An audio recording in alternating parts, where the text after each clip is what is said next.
Friends, तो ये मेरे पास इस तरह से पार्सल है। चलिए इसको खोल लेते हैं इस तरह से। तो ये कुछ इस तरह से रेड है, बिल्कुल प्लेन है, सामने से ऐसे है और ये बॉडी कॉन ड्रेस है, बहुत सुंदर है।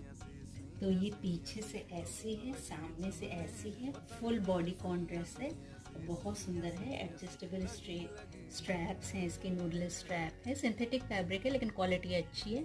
तो इसके लिंक के लिए आप हमको कमेंट करिएगा और मेरे रिलेटेड वीडियो चेक करिएगा। 3 दिन के जस्ट नीचे टैप करेंगे तो खुल जाएगा। Like share and subscribe.